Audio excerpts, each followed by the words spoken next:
I'm Tim. I'm a woodworker. I like to make a lot of interesting projects in my home shop. In the last while, I've been learning about iWood. The primary advantage in iWood is that the tongue and the groove allow you to quickly align and simply assemble a number of different interesting projects. So today we're going to look at a spice rack, a bottle rack, a cutting board, and a small table. So this setup here is two router tables. Not uncommon for woodworkers. It's great in this case to have two because one can be set up to do tongue and one can be set up to do grooves. And so it makes it very efficient to do projects using iWood. Our iWood bits consist of a pair of cutters. One to make a tongue and the second one to make a groove that will mate into it. With these two shapes, we can put profiles on the edges of lumber and make the entire family of iWood shapes. So this configuration works pretty well for a home shop, and output of tongues and grooves is at the rate of about 10 feet or 3 meters a minute. A machine like the Woodmaster can cut multiple profiles simultaneously and do it at about 10 times the speed of the router table.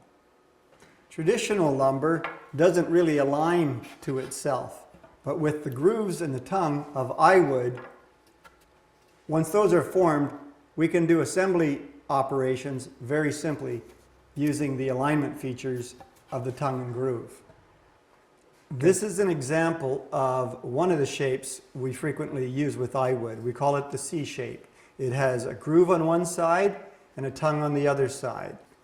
On this side, we have the router set up to make grooves in our iWood.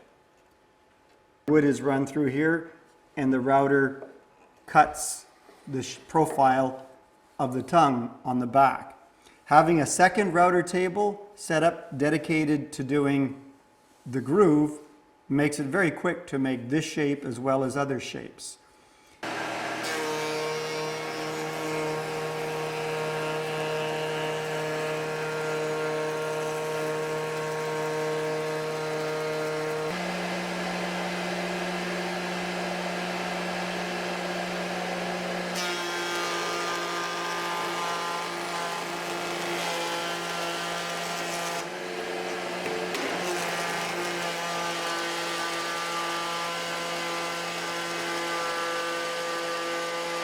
We have different sizes of tongues and grooves using different cutter blades. We can also put the tongues and grooves on the edge of lumber, and that allows them to fit together and self-align when laminating to make planar surfaces for things like cutting boards, tabletops, bench tops, and furniture. So now we're going to put together a little cutting board with some of the iWood profiles, and we'll see how the benefits of the groove and tongue, both for alignment and for containment of the glue. So first, you can see that as we put glue into the groove, we have a natural fence or wall to contain the glue and actually provides additional gluing surface.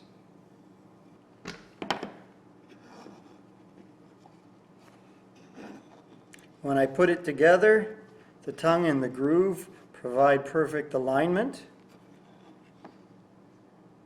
and the grooves also hold it nice and flat.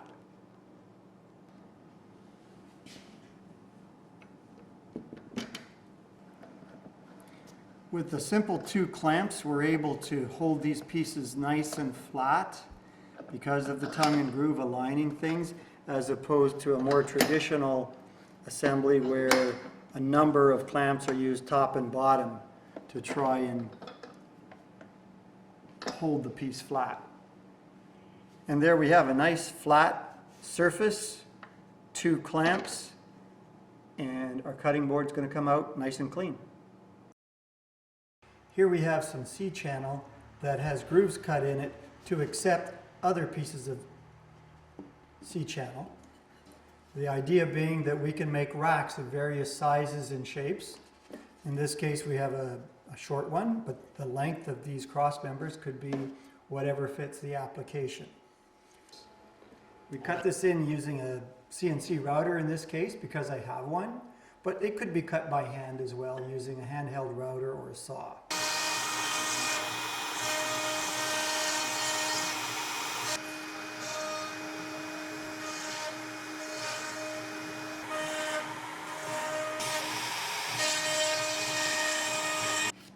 First, I'm going to put some glue in the joints. Let's use a bit of persuasion.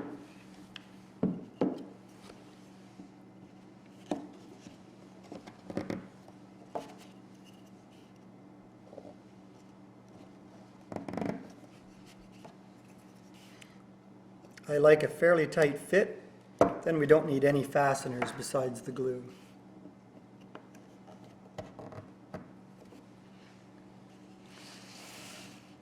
The other side also gets glue.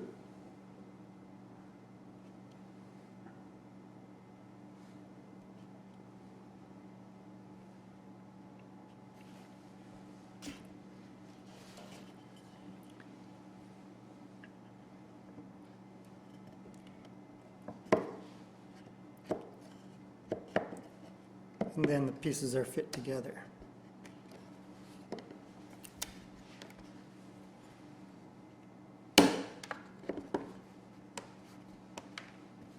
And again, tapping down if need be. Now the pieces hold together well, and we have a useful small rack. A larger version of the rack can be used for wine or canned goods or other larger items.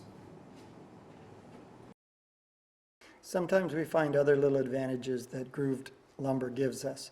For example, the tongue and the groove fitting inside each other can work well for a hinged joint like a drop leaf table. In this case, let's install a hinge.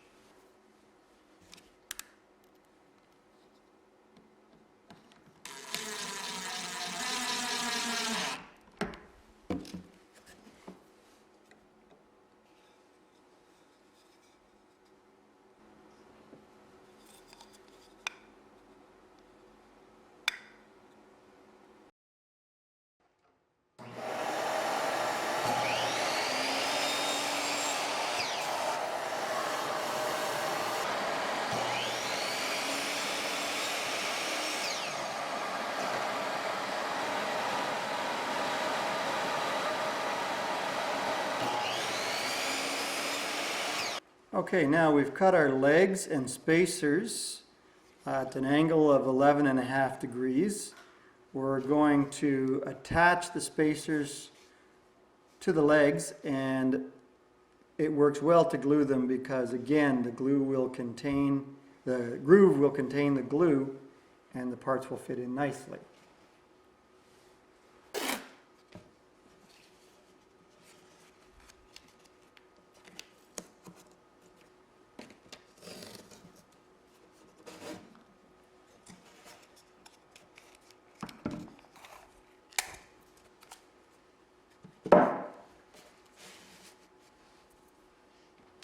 Here, the tongue and the groove not only help to align it, but they provide additional strength as well.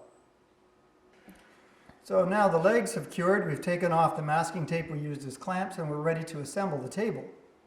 We made a plate to go as a support, and we've pre-drilled screw holes in it. There are chamfered corners that fit into the groove of the iWood legs. So now we're ready to just assemble it with a simple screw in each leg. The interlock of the iWood grooves makes everything fit together and work well. So there's one leg in. Let's grab another leg here on the other side. Again, fitting the chamfered piece into the groove of the iWood. Let's drive another screw in.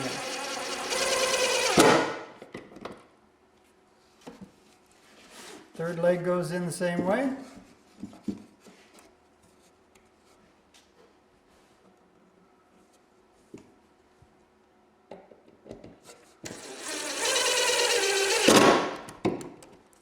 And finally, we'll put in the last leg.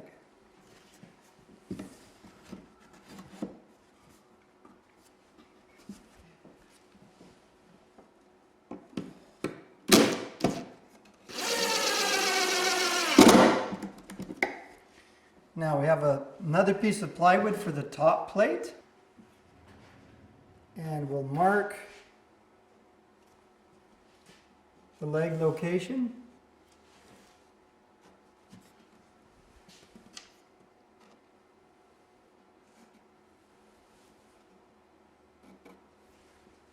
So that we can pre-drill the top plate.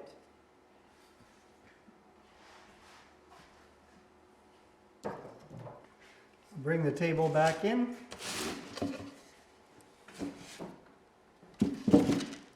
Put the plate on top and locate it. Once it's located,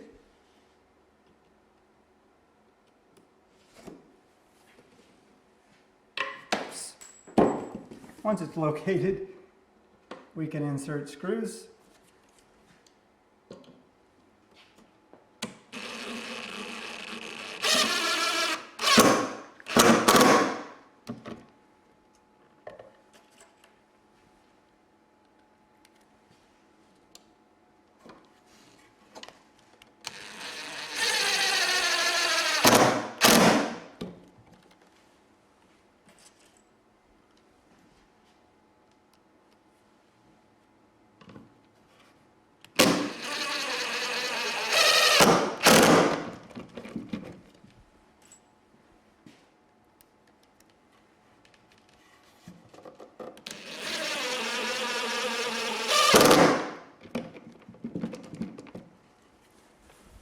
Now we have a nice sturdy iWood table.